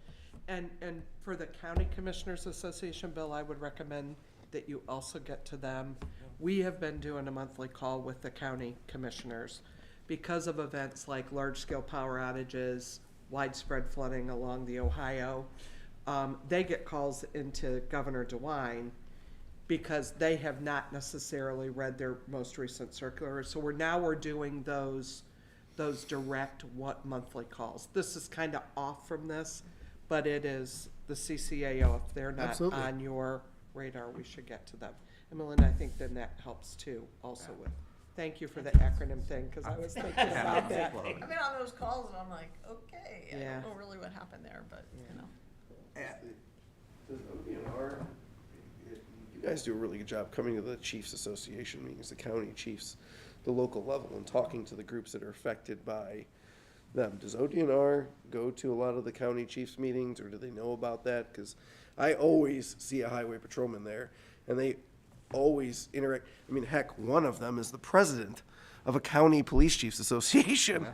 So if ODNR was there, maybe again, that collaboration, the conversation, now I know you guys might, I mean, It's just that's, so few people, then we're pulling them off the, I we're know. pulling them It- off. It's an hour, It's- or even if it's- they zoom in, Well, and depending. but your district you got a district law Yeah, supervisor, right? our district captain or lieutenants they're are out there instructed too. to We've attend got so few those. people. So I'm not gonna say they're at all of them or they're everyone across the state, but where we have parks in those counties, they should be attending those. And then some of those areas where there's not as much at the county chiefs happening, they're instructed to do a multi-jurisdictional meeting on our property so that they can bring those folks to our property and host those if that's not happening already. Got it. So, And one thing I encourage at those multi-jurisdictional meetings is, one thing we offer at that is, hey, if you wanna come take a tour of the park, come take a tour, because our parks, there's nooks and crannies, and when that call comes out, you know, it can be hard to find. Now, obviously, not every officer can do that, but if you know, it kinda goes back to your idea of that resource officer within the park. And we can take tours, cause you know, campsites, they're numbered differently. Like, we might have B33 at one park, and another park, it just goes 1 through 500, so, you know, encouraging them to come to those multi-jurisdictional meetings, get to know the park, and, you know, we love to show you around. Show you some of the spots, because if you call out for help in the middle of the night, you know, some random place, if you've never been there, it can be hard to find. Hey, how about this? Again, you just popped in my head when you were saying this. Every local law enforcement agency that is adjacent to a park should have a liaison to you guys. So that one person who you guys can pick up the phone and, hey, Bill, hey, this is Andy. You know, hey, John, this is Andy. Well, that's what the PRO is supposed to do. Yeah, no, that's a But great. if not, and they don't use that, you're right. I think they should have somebody that at least knows, and you can pick up the phone and somebody knows somebody. And I bet in most cases you do. I'm not gonna say every case, but I bet in most cases. I would agree with that. I mean, those partners that we work with routinely, daily, if they're not calling officer to officer, they're certainly calling officer to supervisor or supervisor to supervisor. Yeah, I was just, quick question for DNR. I know you have park and campground ambassadors, right? You have campground ambassadors. Yeah, camp hosts. What kind of first aid type training do you give them? What kind of basic do you give them any basic medical? not always. We can offer it to volunteers, but it's not required. Okay. If you did something like that, do you think that they would, at the beginning of each camping season, you ran a little, teachers have to go like in-service or orientation or whatever before the couple days. Again, you can't make them come because they're volunteers, Sure. but I know a lot of these folks would eat that up. Yeah. Would, Well, yeah, I mean, I can remember back at Finley State Park when I was younger, we had a deputy that was a camp host. He would actually park his cruiser at his site and he would stay there for the summer. It was a pretty cool thing to have that, right? And so sometimes we have people who have that experience in their past, occupations, but I think if they're comfortable with it, they will, okay.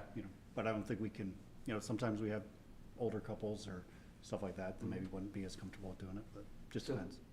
Is there, at the beginning of the camping season, at the beginning of the park season, is there a training in the parks? I mean, that covers some basic medical stuff, AED, stop the bleed. So the hard part is we hire so many seasonal employees, and so trying to capture all of them, we try to offer it, we try to hit as many as possible, but we can't capture all of them, just because we're bringing them on basically from now through Memorial Day, there's constant hiring, so locally, each park tries to do an orientation, tries to give, we try to work with our lieutenants to train our staff, hey, this is how you handle an emergency, this is who you call, this is what you do. But as far as specific, CPR, AED training, we don't necessarily capture everyone. You have instructors internally, right? We do. Okay. Do you have the capacity to do that for your camp hosts? We can try, yeah. You, I mean, we have capacity, but again, it's logistics and are they comfortable with doing it? And, right. So Josh, if you're interested, we work with, and if you think of this, we work closely with the Red Cross and the voluntary organizations active in disaster. And we would be more than happy, you probably already have this, but we would be more than happy to link up the Red Cross representative in the areas of the parks and see if they would want to do that once a year, maybe in early May or whenever you think you're peak hiring. It's just a suggestion, but we kind of think about that in the emergency management world through our sectors and how we offer that if people want to come. And we say, if you want to bring your spouse or your teenage son, Red Cross does that, and we encourage them. So we would, if you ever need a list, we could probably help you get that. Thank you. And you may have local adjacent responders, first responders that do stop the bleed and CPR. I mean, so you might be able to get them in, and it's win-win. You get them in, granted, you're not probably bringing the whole agency in, but you get them more familiar with the layout of the park too, and you kind of collaborate with some of those. So we did a program through our EMS group here called Every Minute Counts, where we basically did a strong training and a strong public service announcement type thing, talking about the value of bystander intervention. Because what will save people's lives in the park a lot of times is if somebody knows some basic first aid CPR, they can just bridge that gap until those first responders get there. So if I think there's some utility in possibly pushing that every minute counts concept, bystander intervention concept with at least your camp host and your staff. So I don't know if you're comfortable with the recommendation in that space, but I think we probably ought to come up with some idea for how to expand that program into your folks, so. Yeah, I mean, we haven't really identified that as a problem per se, but I don't mind having a recommendation along those lines. You said we have capacity, Josh. I'm not sure you really meant that. I think you used that term a little loosely. It's a very, very thinly staffed system spread across the entire state. And it surprises me every time we try to get just a message to all of our park managers, the difficulty in doing that. But I don't disagree with you, right? I mean, if they were, if we made sure they got an annual training, I mean, I think it's a great idea. We could do it, but sometimes I can't even get We can swing instructors, that's Emails what I'm saying. replied If you don't to. have the capacity from the instructor side, we could tap into instructors. You know, we're talking about 600-700 seasonal employees, some of which come on and 2 days later are gone, you know, and we're constantly filling. So it is very hard to capture them. 600 or 700 at any one time, Any one but time. Yeah. way more with Yeah. the Yes, churn. with the And turnover, yes. they're 16 years old and Yeah. they're 80 years old and everywhere in between, and, you know, 600 or it's a, 700 positions that multiple people might fill through the course of the season. Right. So, so, but I don't disagree with you. I don't mind having a recommendation about that, Yeah. but. And you but- can bring your camp host and your seasonal together, and then everybody gets to know each other. So, and if you need help, and I think this would be part of the recommendation, if you would need help in the instructor space, DPS will swing instructors to help you. I got instructors who have got dolls that shoot arterial blood and all that kind of stuff, so we could bring all, we don't want to freak anybody out. Yeah, but, Statewide. yeah, but it's good stuff. All right, we have made it through my list. What am I missing? Yes. I have one, I think one of the things that was most eye-opening on this was, you know, according to the sheriff, you know, 40% of the outside calls to South Bass Island State Park were due because law enforcement, ODNR law enforcement wasn't on site, or wasn't available. And yes, some people were saying, well, they might have been busy, but I also believe it's because there aren't enough law enforcement, ODNR law enforcement in the parks. Because that is an area that is subject to be cut, every time there's a budget discussion. Are we comfortable making a request that the next budget should consider monies to fund additional law enforcement officers for ODNR? With that, explanation that, look, we know the times that the calls went out to the community were because there was nobody at ODNR to respond. It seems to me that is a really easy way to reduce the pressure on the local community, is if ODNR has the capacity to take care of situations on their own. Director? We've aspired for 7 years to grow our officer ranks, and we've made a little bit of progress, but yeah, it's a budget issue. Yeah, and I so- think this clearly demonstrated, why it's important to satisfy multiple goals. One being to reduce the demand and expense in local communities, is to make sure we can take care of our own. Yep. Good with that. Great point. That is a great point. I think that would. Probably the most have- obvious point of the entire Right, exercise, right, wasn't great it? point. And I think we opened up, and you talk about how we're doing all right with staff, but I think we opened up telling a story. Like I was telling the story at the first meeting that when I was young, my dad worked for DNR, and I'd go out to parks, and he was out there all the time. Park officers were out the time. There were people all over the place. Fast forward to a couple years ago, and I'm out training at Buck Creek State Park, and I'd be out there for 10, 12 hours doing some extra, like some stuff, and I wouldn't see a single park officer the entire time. So not that they weren't there, but they might be covering 3 or 4 other parks. So yeah, I think, and they do a great job. Like I said, every disaster I've been to, DNR, that's one of the surprising things, like DNR has been an integral part of dealing with that disaster. Great information on what's actually going on the ground. So the men and women who work there are doing a great job, but Melinda, you're right. We need to if we really want to beef up public safety, that's the number one. They're responsible for it. They're number one, so. Anything else? We're hit our 5 o'clock. If we can get a picture, I would just say that social media is going to be important as well. Like, I do believe ODNR is out there. I know Highway Patrol's out there. But if we can continue the message of this collaboration at a high level, it's very important. Like, the police officers, the day-to-day people, they don't see this. Right.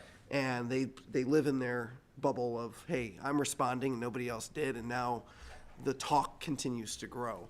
If we continue to show this on our social medias, and we continue, anytime that we're doing this cross work, I think it's very important to give the props. So, we have people maybe, not saying operating in the shadows, but they don't get necessarily the appreciation at that local level. that they might need.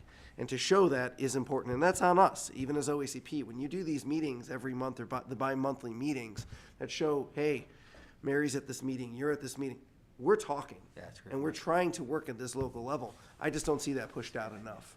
I hear you. and That's a that- and good that idea. is- we that's should show necessary. Local law enforcement who are in our parks doing things. I'm trying to think, who's the police chief in Minster? His Yes. favorite thing is to do boat Correct. checks at the ramp.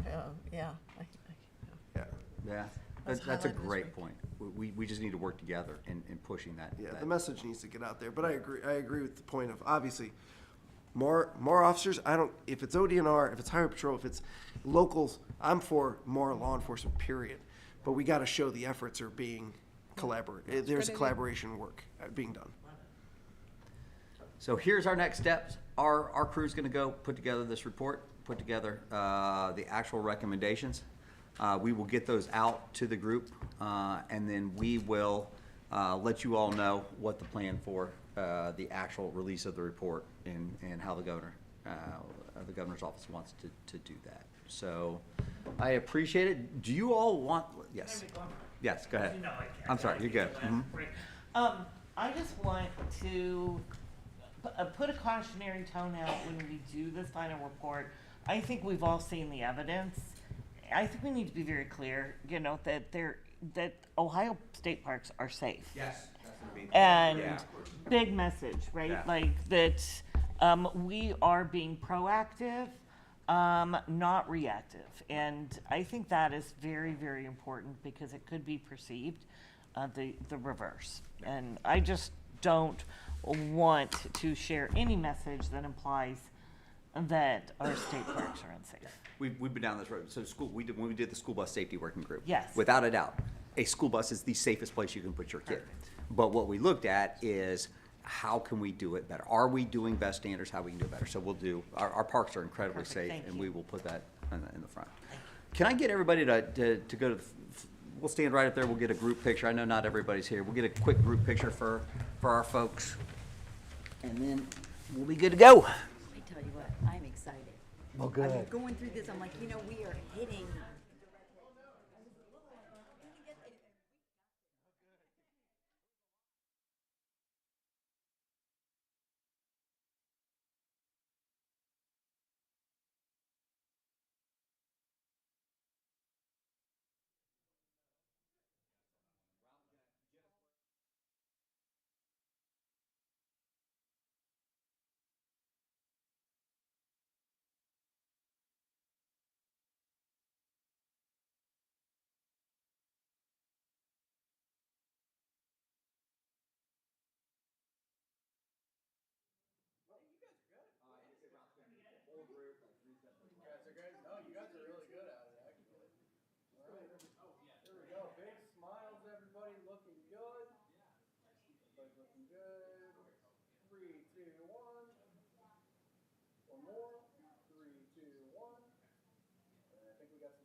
Thank you, everybody. Hey, great work. Appreciate everybody's time. Yeah. Hey, thank you.